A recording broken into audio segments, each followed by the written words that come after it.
que podamos juntos. Bendiciones, su amigo y hermano Puchi Colón por aquí. ¿Qué tal, amigos? Yo soy Giovanni Olaya, vocalista de Pescado.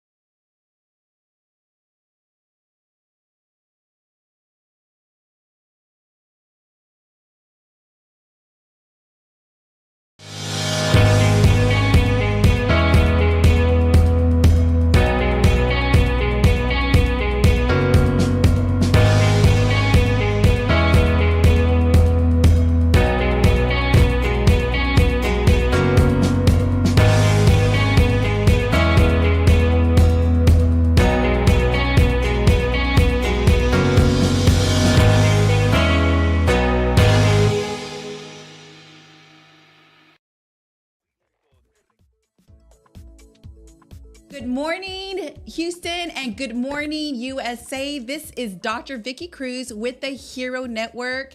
And boy, do we have some exciting information or worthwhile information that we want to share with you today. I have here with me my co-host, Victor Escalante. Good morning, Doc. How are you? I'm good. How are you? Good. Ready to go. Yeah, ready to go? Let's do it again. I know. I saw something on Victor's coat right now, and I was like, "What's that, Victor?" And I'm looking at it. I'm like, "It's like 14 karat gold." She got jelly. I didn't get jelly. I was like, 14 karat gold. You guys, you got to be careful, brother. You may get jumped for this little pin right here. That's right. But it says NLP. Talk about the NLP program. So the NLP, this is the logo of my old company, NLP International, which I've done NLP trainings and practicing for decades. I have 4 decades of experience in the practice and teaching of NLP to agencies, individuals, as well as working with offenders. That's right, and I'm so excited about being a part of your current cohort. With The certification, 2025 certification training. Yeah, the 2025 certification training. It's been a blast. Victor does offer that online, or he does offer it in person. So, yeah, we do it every other Sunday. And so, if you're interested, reach out to Victor Escalante. In the meantime, we want to talk about the prison system, breaking the cycle. We have a couple of callers today. And I wanted to kind of dig deeper because it's definitely a topic that hits home for many of us, especially when it comes to our Latinos, our underserved, the Black and Brown communities. And so we want to bring you some information on the actual statistics, demographics, anything that we can give you along with what's happening, not just with the HERO program, but what other partners are doing. So today we're going to welcome 2 guests. We have 2. Adele, who just wrote a book that's called Courageous Healing. And this book here is speaking directly to those who have gone through verbal, physical, sexual abuse. And I've read the book, had the honor of reading it. Victor has been working really closely to Adele. He will share more. And we also have someone later who's going to talk about his program and what's happening with these praise or the Salvation and Praise Ministries, what's happening here throughout the state of Texas, and how HERO is coming alongside to work with the fathers or parents and children of the incarcerated to break the cycle. In the meantime, I'm going to ask my dear friend Victor Escalante to talk about this because it was kind of, I saw his little hands go like this, right? His hands were just, I was licking my lips. he was like, savoring at his lips, and he's like, I said, guess what we're talking about this week? And he's like, what? I said, the prison system, how to break the cycles. And so the cycle, it's a deep rooted cycle. So Victor, talk to us about your experience. Talk to us about how HERO can impact the prison system and children. So before we go there, I want to give you a through line. I want to give you some context for our discussion today. So our viewers know that we've been working at Milby High School now for going on 2 years now. Yeah, it's about a year and a half. Algo así. About a year and a half. when we first were invited to speak to the JROTC. In that group of students, we probably had about 80 students. I began to notice that when you ask the students simple questions, they couldn't answer. No answer. Okay, we had to really Pull their teeth out to answer the questions. Yeah. Okay. Now, so we went back in early part of this year now to teach HERO. First came the symposium, where we took 200 students and we immersed them in the principles of HERO. That was a huge success. Great. The assistant principal gave us an interview that you can find on our webpage on Mission One USA. Mission One USA on Facebook as well as on YouTube. So what we begin to notice is that students are ill-equipped for today's complex life. Correct. Okay? So the students at Milby, and Milby is no different than any other school, is going through drugs, is going through broken families, is going to human trafficking, is going to prostitution, is going through mental illness, suicide ideations. Okay, now, so this is a sign of what is happening in society. Basically, we have an epidemic of students that are ill-equipped for daily living and for complex challenges that the world offers.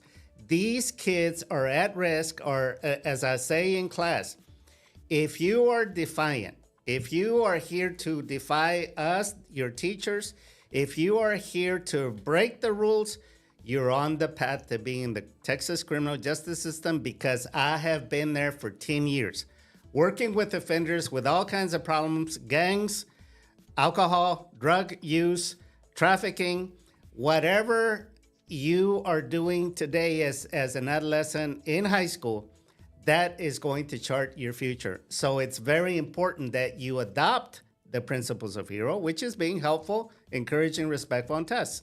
4 simple rules, 4 simple principles that we teach over and over and over again. And in reading some of the comments, Vicki, from the post-test that students are giving us, students are paying attention.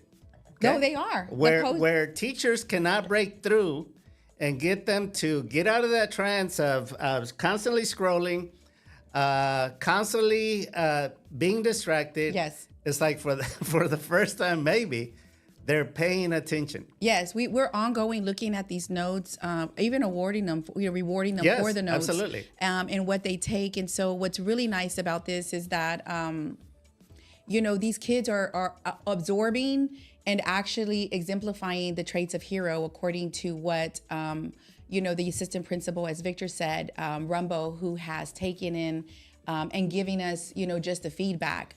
We are penetrating even deeper because we know that these behaviors, many of them, as we know, is basically learned behavior, or right now it's just a behavior. There's no, let's say this, that a lot of focus. What primarily that I see, that we see on the feedback with these heroes, is like they want to make a difference. Yes. They want to help. I remember one case, Vicki, that one young lady says, because of today's training, I was inspired to become a lawyer. I want to study to become a lawyer, specialized in immigration, and fight for families that are going through all kinds of problems. Imagine the impact. From one day, 2 hours. Correct. Okay, of students being inspired to do more than what they ever imagined. And it's these stories that they hear. And the reason why I'm so definitely passionate about Milby is because I know that leadership comes out of there. If we together as a community can just reach in and pull them out, giving them vision. And that's what the HERO program we do.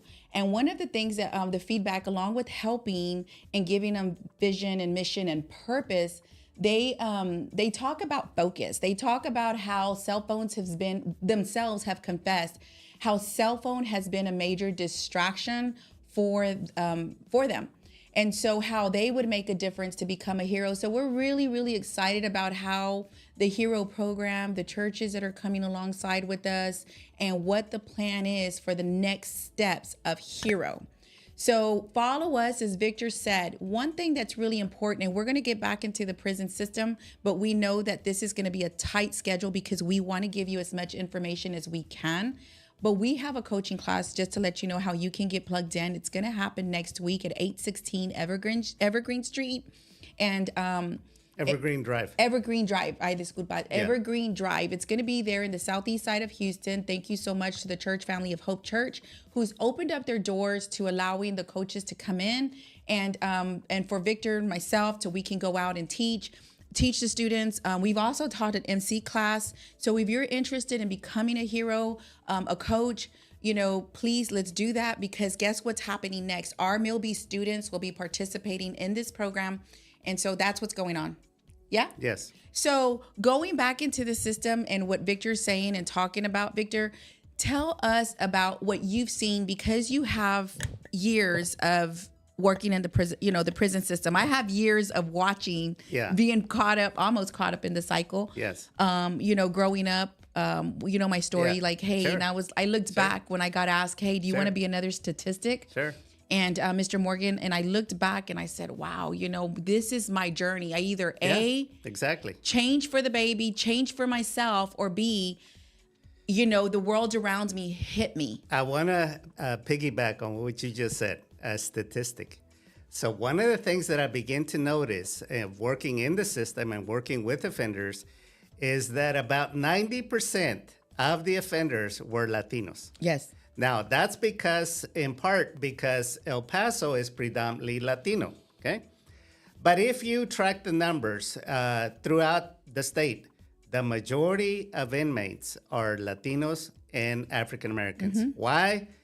The sheriff, the former local sheriff tells us that in Harris County, though the average education in Harris County is something like 60% do not have a high school education. Okay, the inmates in Harris County, the inmates at the TDC, the Texas Criminal Justice System, Huntsville, and other prisons, 70% of the inmates do not have a high school education. There's a direct correlation. If you are not educated, if you don't have the basic skills, you can't make a living. Mm-mm. So you turn to a life of crime. Yes. And so again, we are catching them at the outset before they go down this path, or to at the very least say, look, this is what's in store for you if you don't change your ways. Correct. I want to share with you too, Victor, while you're talking about statistics here. I just pulled in and I saw that here in the Texas prison population and demographics, as of 2025, 219,000 people are incarcerated in Texas as of 2025. It says here with another 437 on probation or parole. Yes. The incarceration rate in Texas is 751 per 100,000 residents. And we talked about that this morning. And it says here that which is one of the highest in the world. Yes, we're warehousing people for crimes that there was a solution. Okay, That doesn't have to be this way. There was a solution if the families were educated in how they may be contributing. We're not blaming families, we're not blaming parents, but they may be contributing by not being actively in your kids' lives. Correct. And it says here, just to furthermore piggyback what Victor was saying earlier, Black Texans are in prison at a rate 3.3 times higher than white Texans. Yes. 15% of the Texas prison population is over age 55, raising concerns about healthcare costs and recidivism of elderly inmates. 50%. So that's a senior citizen. 15% okay? are senior citizens, 55% yes. on up. And some of those people, they committed crimes that they'll never walk out of prison. We're going to hear the story of Adele because she's got a fascinating story, but her perpetrator will never walk out and be a free man. He will die in prison. He went into the prison system at a very young age. Yeah, and it says here, speaking of which, it says here, we're going to talk about that. And of course, we're going to get Adele here on the phone shortly. Generational cycle of incarceration. Studies show that that the children of incarcerated parents, of course, Victor is going to testify, are more likely to experience incarceration themselves due to factors like economic instability. Yes. Something that came up was disrupted education and exposure to the criminal justice system at a young age. So think about the impact of kids going to prison to see a parent, because this affects men and women that are in prison. You got women that were in trafficking and prostitution, racketeering. It's like all kinds of crimes. There's also women prisons. I've had clients that were female inmates. Now, what kind of an impact is that going to have on small kids going to see a parent in prison? It's like deep programming to do one of two things. It's like you're either going to follow in their footsteps or you're going to do everything to have a straight life so that you don't go down that path. No, for sure, for sure. And I know that, let me ask you this, Victor, just on policies. What do you think as far as the school system today? Because I know that what I believe, there's like a lack of socio-emotional education within the school system, where these children, and which is hence why we have, the HERO program, and our goal is to if we can do anything, is bring the program into every school in Texas. And so it looks like the caller's coming in, but Victor, let's talk about the policies. If there's anything that you would think should change in the schools in the state of Texas, because there definitely. And this morning, and I was looking into some current situations going on now with the prison system.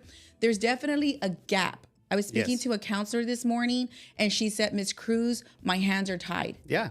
So what are these gaps, and what policies, if any, in the state of Texas should be, looked at? Well, we need to reevaluate the systemic problem that exists here locally in Harris County. The HISD was taken over by the state because 2 schools were failing. Okay, so there's been systemic changes, a lot of upheaval, lots of chaos. And so the kids are stuck in the middle. It's like they have nowhere to go. These kids are feeling lost.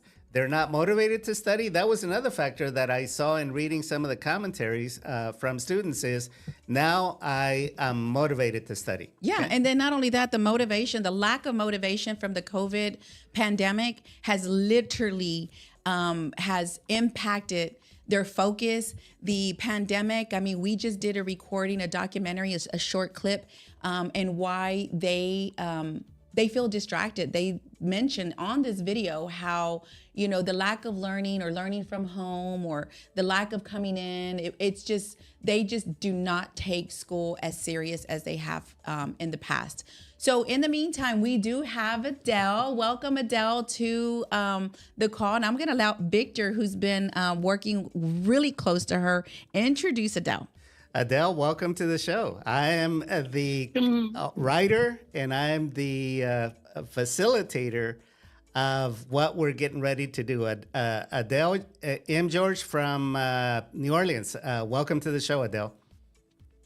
Good morning. I'm so happy. Hey, Adele. And I know, too, you're taking that NLP. I get to see your beautiful face online. Salvation and Praise Ministries. This is Pastor Gates. Sorry, I'm not able to. We got another call. Guys. Okay. Yeah. So okay. It's okay. Adele, are you there? I'm here. Can Okay. you hear me? So, yes. So, Adele, tell us a little bit about your story as it relates to the topic of the prison system and why we need to develop an awareness of being able to catch young kids that are on a path of self-destruction and destruction of others. I think it's really important because the prison system can be a bit challenging. When someone goes in there so young and they're not going to get out, they're going to be there for the rest of their lives. So in your case, you were married to a police officer, deputy sheriff, that he committed heinous crimes against you and against other people. At what age was he convicted and sentenced to life in prison without parole? He was convicted at the age of probably 25. Okay. So we were just talking Um, earlier that he will never see, he will never live a free day for the rest of his life. He'll die in prison. no, and at this point, he's probably been in prison longer than he's actually been out of prison. Yes. Now, so imagine that. Imagine if he would have gotten the necessary help because he himself was a victim of sexual abuse at the hands of a minister at his church. So, Adele, I want you to talk to us about the work that you're doing, that you are being asked within your community in New Orleans to go talk to victims as well as perpetrators. Yeah, so one of the things that has happened is I've recently been talking to not only victims, but actually those that have committed abuse. Yes. And that actually is extraordinarily moving. Why is that? I went in to sit down and talk to them in this room, and you started to realize that they had no value, that they had no self-worth, they had no value. None of that was ever instilled in them. Correct.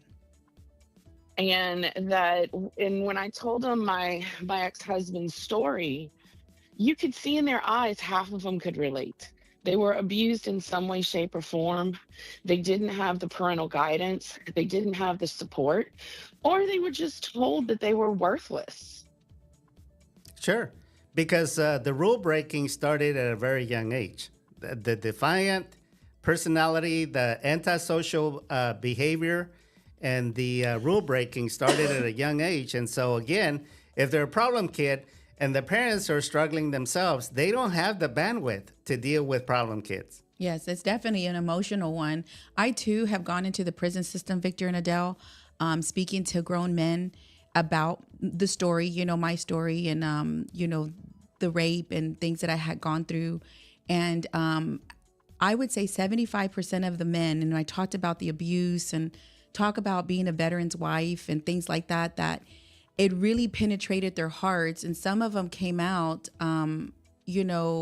they thanked me. They said, thank you so much for sharing that story, because we have no idea looking at it from a woman's perspective. Right. And I think that it impacts them the most. Wouldn't you say that, Adele?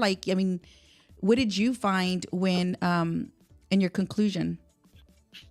Oh, absolutely, Vicky, because when I went there, these men were actually expecting it to be a man-bashing sort of talk, Correct.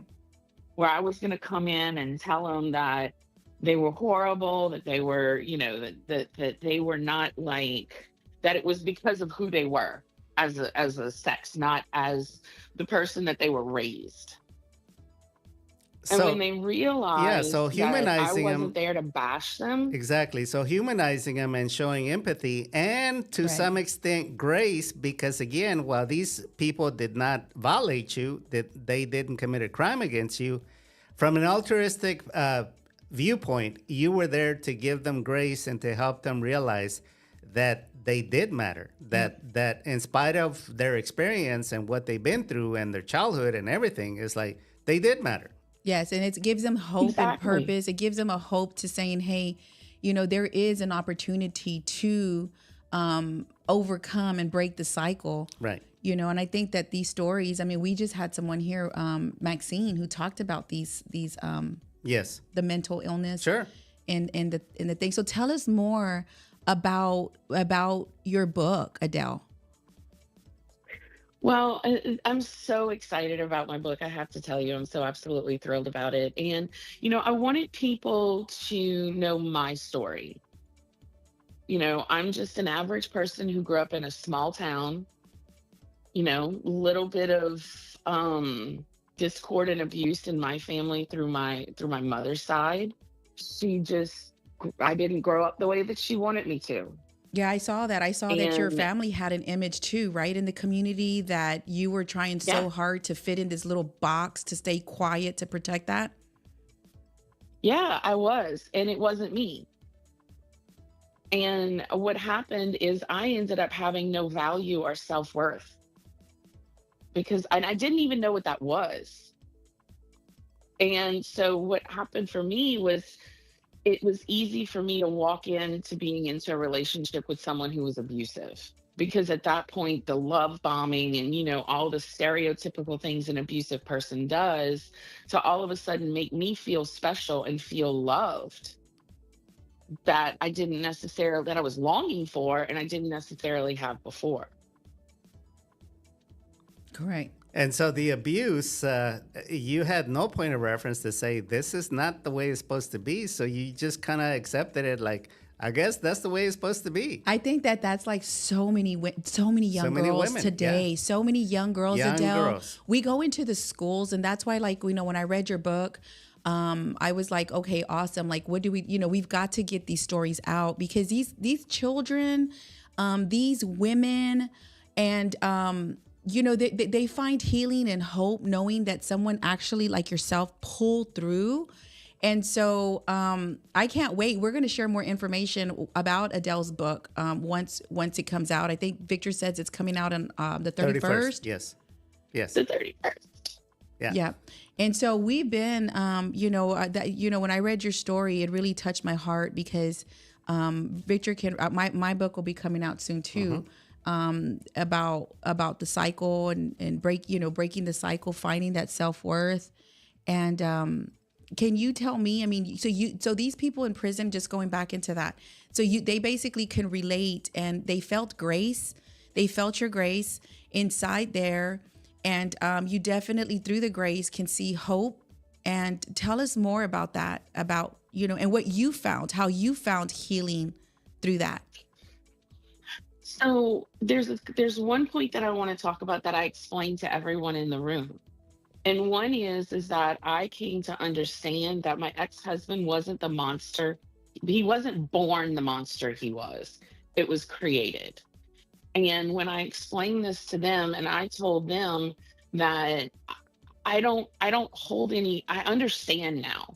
I understand why the things happened, and that he committed those things because he was unhealthy. And the safest place for him to be, obviously, is in prison. But when I looked at them, I was like, you guys have a chance to right the ship and correct things. And you really have a chance to contribute. And when I looked in the room, oh my God, Vicky, when I looked in the room and I told them that they had value and that they had worth and that they were, worth being here on planet Earth and not behind bars, the look on everyone's face in the room just sunk deep into my heart. And I walked out of that talk a completely changed person. Yeah. Because at that point, we all sit down and we talk horrible about criminals. They can't be fixed. This can't happen. That can't happen. But when I realized intervention at the right time and telling these people that they're valuable is just, they've never heard that. Correct. No, I totally agree. And go ahead. I was taken aback. I walked out. I mean, I didn't cry. I felt like I gave them a light bulb. Sure. What about the victims, Adele? Because you speak to both demographics. Yes. And with the victims, I let them know the same thing, that they have value. I did speak to a group of women who were incarcerated as well. I told them the same story. I told them the same thing. And I looked at each one of them and told them they had value and they had worth. And a room of 40 women started crying. Sure. Yeah. We didn't have enough tissue. Yeah. I told Victor, when you're in town, I want to just get you all over. I'm working with Kathy Griffin. She's got a project called Whole Project, and with women prostitutes, right? Mm-hmm. So that were part of sexual traffic. And I think that your story can relate to them as well, maybe getting in front of women and what have you. But I can't wait to get you in Houston.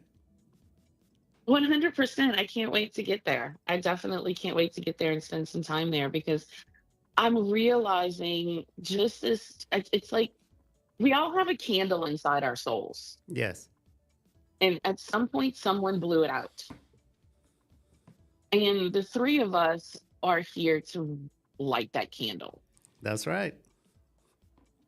That's right. 'Cause And when I tell you, oh, I just thinking about it, it's just like my heart just explodes because talking to both groups of people is so overwhelming for me because it's like I want these people to have hope. And in the when I talked to the incarcerated women, there were several of them that were murderers. Yeah.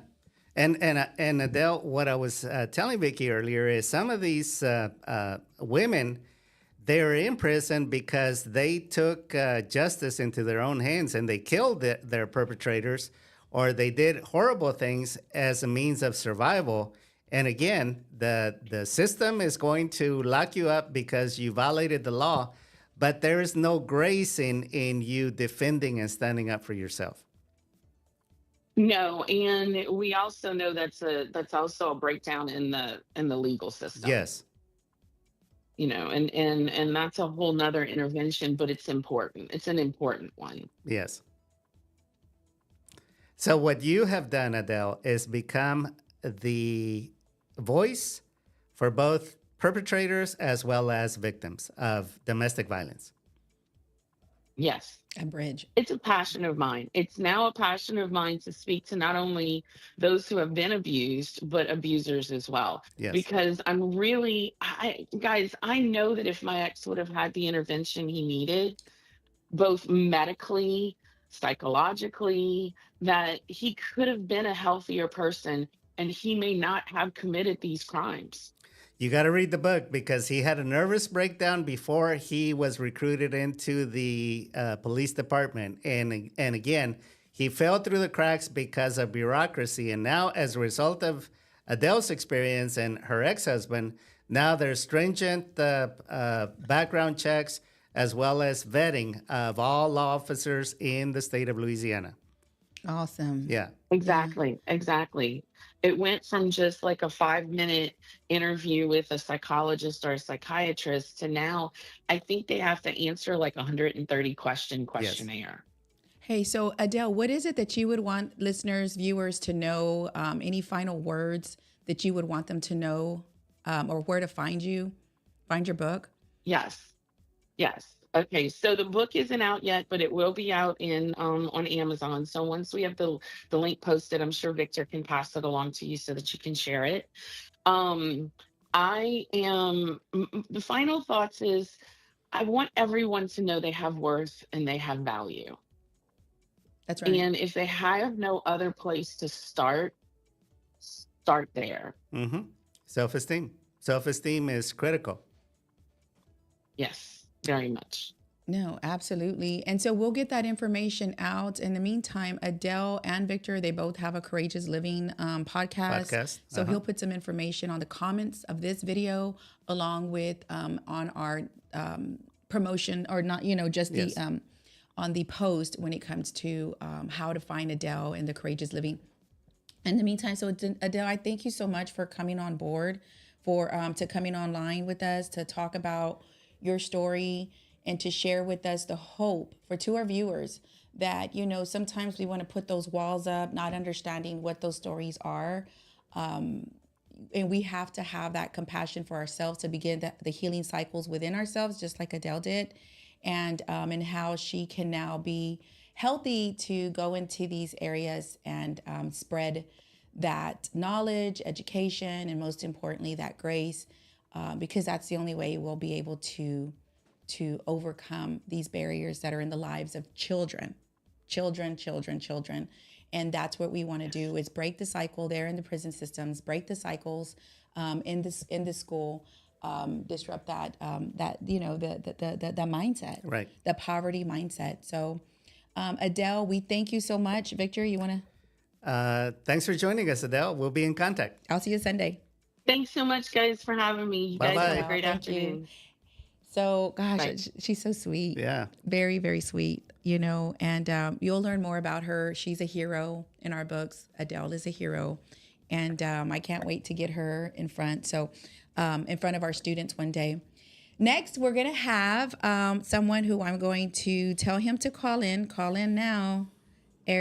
Pastor Eric. He is with the Salvation and Praise Ministries. He's going to be calling in shortly. And as he is put on the line, he's calling in now. I want to just share with you a little bit about the Praise and Salvation Ministries. He said that he started in a solitary confinement when God told Pastor Eric Bereles, okay, he's on. Okay, great. He's going to be on. He told him to start a newsletter with biblical teachings, and he started to send it to the inmates, to people. He goes, he started one in prison with 10 inmates. 3.5 years later, he is now reaching. He is out of the system, and he's been out for maybe about 3 to 4 months. We'll ask him how long it's been. But Pastor Eric is like literally taking off. He's now reaching 60 prisons out of the 100 in Texas with a mailing list. So he's always sending out letters to these inmates.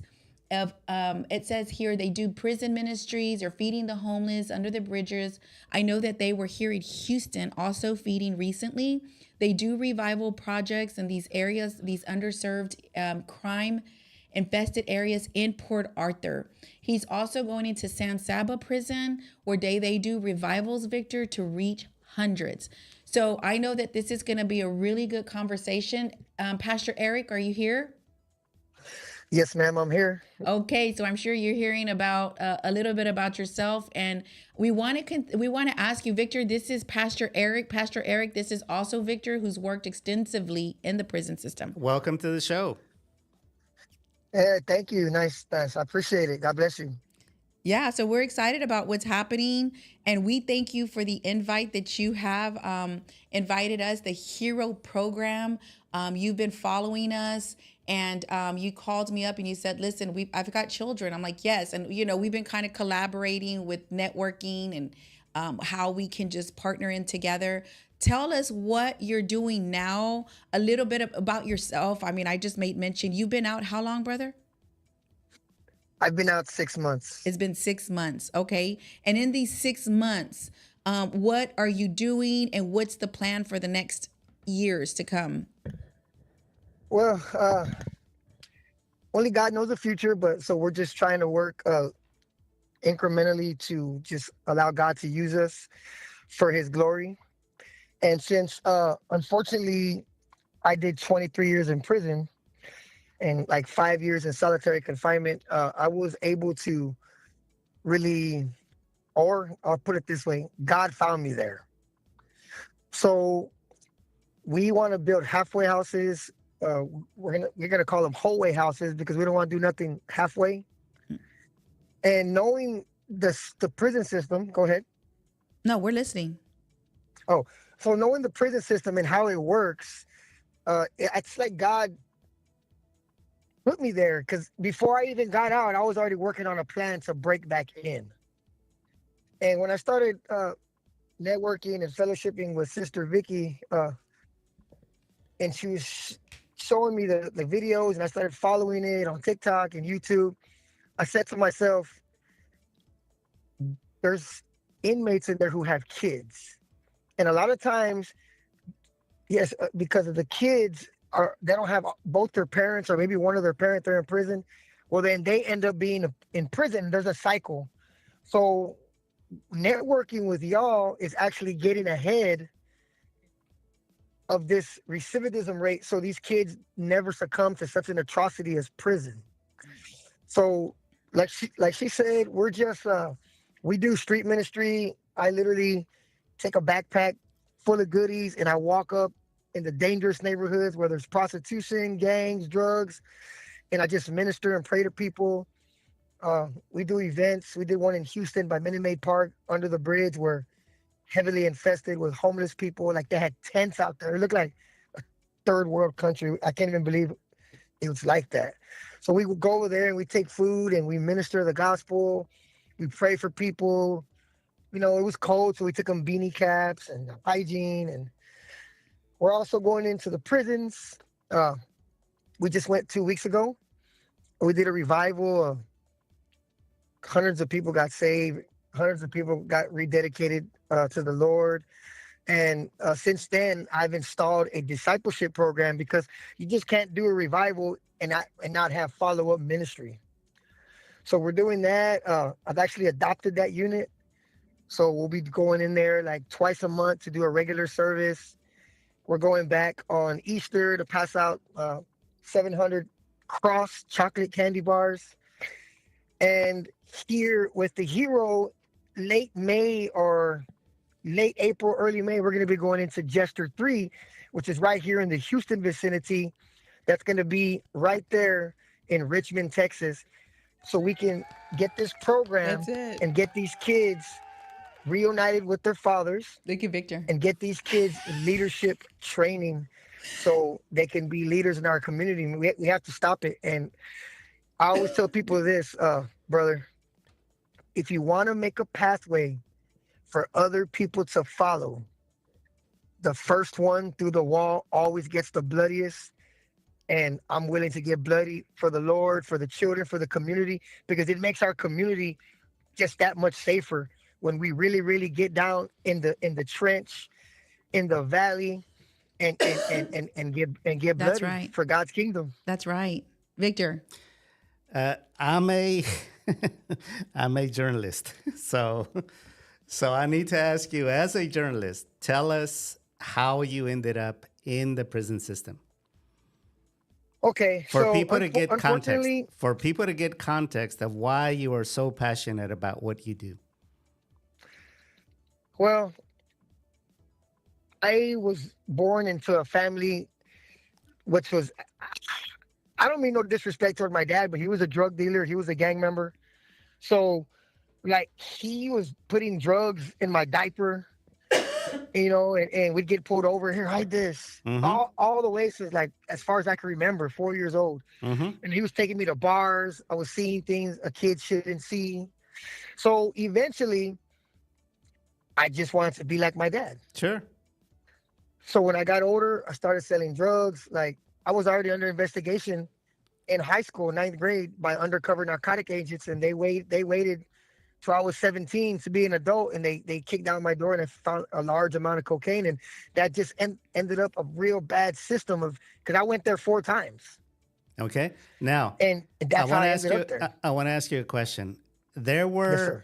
were times that you could have stopped, but you Yes. didn't because again the thoughts that you were having, as well as the family environment and the environment that you were growing up in, made it impossible. 2020 hindsight, what advice would you give to that younger you?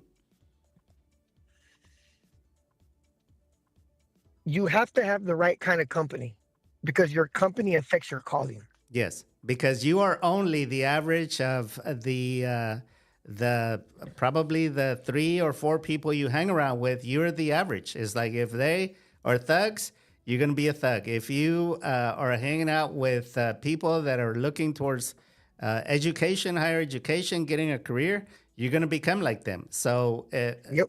So who you hang around is critical. What else?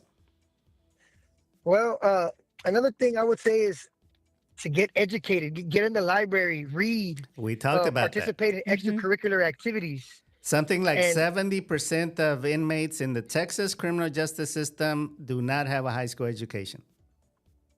Yes, they need education. I didn't get my education until I was in prison. I got my GED there. I got my associates in theological studies 1. I got my bachelor's in Christian education. I halfway finished my master's in aesthetic counseling. So education is very important. Education, communication, and you have to be educated to know how to communicate or what to communicate. Yes, absolutely. Now, what are the highlights? You've been doing this since you were in the prison system. What has been the highlights? If your whole life flashed before you since you started this ministry, what are the highlights? Well, I would say one of the highlights, I'll give you 2. There was going to be a real big gang riot in the prison. And if it has nothing to do with you, like, you could get killed literally. Yes. And I grabbed my Bible, Victor, and I stood up surrounded by inmates, and I was like, you know what? In the name of Jesus, this belongs to him. And I just started preaching from John 10:10. It says that the enemy comes to kill, steal, and destroy, but God comes to give life and life abundantly. And I started preaching, and I preached just peace and like, you got to end the cycle. Like, y'all are killing each other. We're the same race. And that whole pod, like all the guards were there with riot gear ready to storm in. And all of a sudden I said, I'm going to go around this room and I'm going to take a vote that there's going to be peace. And if one person votes for war and y'all want to continue to do it, then y'all can kill me. And everybody voted for peace in there. And it just changed the whole area. So that's one of them. So you got to be ready to die for what you believe and what you are wanting to do at that level, at that degree, because again, you can be the positive change even if you have to sacrifice your life, which you put yourself at risk. And again, God opened hearts, and that day maybe there was an awakening. Man, brother, you almost made me cry right there, brother. I'm also a therapist. It did, brother, because after that, guards started coming to me, and I started praying for the guards. Yes. And then before you knew it, I was working for the guards and started working with wardens. The program we're doing with the Hero, we're dealing with regional director Jerry Sanchez and Warden Jamarcus Goodall of the Jester 3 unit. God put me in with these people because they would see what I was doing, right? I didn't need a badge. I didn't need a title. I didn't need none of that. I was just gung ho for what I believe in, and that's Jesus, right? And it's like people like this that I never thought that I'd be dealing with wardens and cops and stuff like that, and that's what I'm doing now. I never thought that I would be speaking. This is the first time I've ever been on a show like this with people of honor, integrity, and prestige. And like you say, you got to make a sacrifice. Well, all the disciples came from humble beginnings. God didn't choose the Pharisees who were highly educated. Yeah. So your work is now getting ready to be amped up and to where you were called to serve. Absolutely. And one thing too and that's why we are Mission One USA, meaning that to our viewers, it's so important that we together become one, where we together work to bring in the education and resources. And after 25 years in the system, or work, not in the system, but working with different demographics, whether it's homeless population in the prisons, whether it was with the youth, one thing, or in churches, it didn't matter. The one thing that I have seen that's in common are barriers. I don't care what it is. It's like everyone is looking at, they don't understand how much we need each other. We need Adels. We need all the Adels to come to talk, because it does take a village to rise up together. And, the reason why is like, I know that this definitely fits in, because one thing about the Hero program that we are passionate about are the children. Because the only way we'll break that cycle, Pastor Eric, is if one, we work it together. That's the only way it's going to break. Because you got to heal the whole body. Yeah. Because where there's dysfunction when it comes to the prison system, there comes domestic violence. Yeah. Right? That's where all self-esteem is lowered for our children, and they just cannot get out of it. And it's by the grace of God, that in our journey, that, it's not everyone, Victor. Not everyone comes out of the cycle, the bad cycle. Yeah. Growing up in my mindset was, as a 14-year-old girl, Pastor Eric, I thought there's no way I would be a cashier. You'll see that. I just never thought I could be a cashier. I never thought that I could be, anything but just, hey, I'm going to make fast, easy money, because I saw easy money come in. I saw easy money everywhere. I've been held at gunpoint, and in school, so many things. The thing is that, it has to come from the education, working together, like getting Eric out, creating 10 more thousand Erics, creating 10 more thousand Victors. One of the things that I tell students is, if you are defiant And if you are into rule breaking, you're on a path to being in the Correct. Texas criminal justice system. So now is They the have a time bed for you. for you to decide. Yeah. You get to decide. And if you decide to go to prison, God bless you. Correct. And it wasn't, we have to break that cycle. We do. We do. We have to break the cycle. And as long as we're all hitting it from different areas, I mean, Victor and I are at one school right now. We have gone throughout the whole Harris County juvie system, apartment complex, after school program. We do want to expand, but it takes creating coaches. It creates, getting this word out, how we can disrupt the school system, how to disrupt the the education system, and also what's happening in these families and these homes that are leading our children into a pathway of destruction and basically into the prison system where 9 out of 10, many go back. Yes. They said that the amount. The is called recidivism. Is something like recidivism, yeah. 95%. 95% that go back into the system. One, because they were too conditioned. They can't live in a free society, having to make choices, having to make a living. And so they just give up. They just give up because they become institutionalized. Correct. That's all and they get know. dehumanized in there. Yeah. They get dehumanized. Yeah. So right now, what the directors of TDC are working on right now is something called the 2030 plan. And programs like we're going to be doing together, our ministries, our networks. What that does, it starts giving them, like, they'll have a job before they get out, Sure. because it's hard to get a job, right? Those people, like you said, they get institutionalized, they get dehumanized. And what's crazy is that they want you to stop being a tough guy, but they put you in an area where only tough guys survive. Exactly. Right? They want you to be responsible, so they take all your responsibilities away.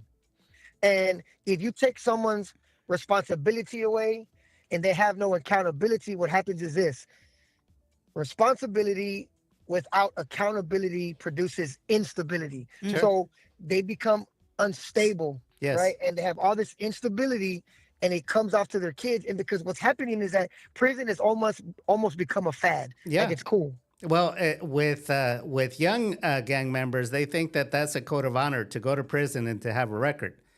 So And it's not. Yeah. So I work with one former inmate. He was a Texas syndicate gang general. He was a general in the gangs, and he said that I was so institutionalized after 30 years of prison time that I couldn't, when I was let out, I couldn't even decide what soap to buy, because I was used to I was used to not making any decisions where I had to choose. Yes. That happened to me, Victor. Yeah. Like, I would, like, in prison, you can't touch a door. Right. So, like, I would go to the grocery store with my family, and everybody's in the car, and I'm standing outside the door, and my sister's like, "You can get in," and I'll snap. Or I wouldn't push my chair in at the table. Little things like that, Sure. right? And then she asked me, like, "How come you don't push in your chair?" And I was like, I didn't even realize that I was doing that. Well, in prison, there's not a chair. It's like a table with a stool Sure. mounted to it, Sure. right? So little things like that. And when I started realizing, I'll be honest, I didn't tell people, but it made me feel real low. Like, man, I'm like, what's wrong with me? Yeah. If I didn't have Jesus, I wouldn't be able to get those things. Amen. So, Well, listen, we appreciate you coming on. This is not just the first time that our listeners are going to hear about what you're doing. How can I have your information, your card. Actually, I didn't even bring it with me. It's inside my purse. Can you just tell us your website?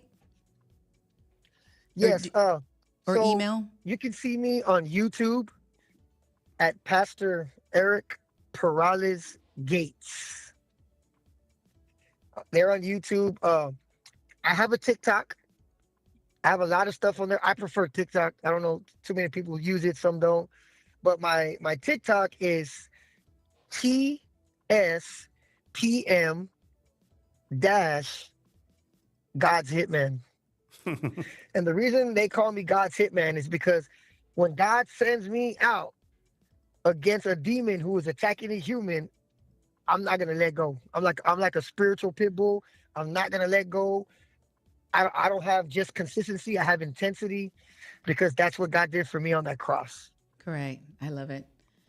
No, Love it that's too. awesome. That's awesome. Well, Eric, Pastor Eric, I really appreciate what you're doing. Thank you for so much, for just believing in our program as well as we believe in you. And let's go break some cycles. Let's go break cycles. Let's go break chains.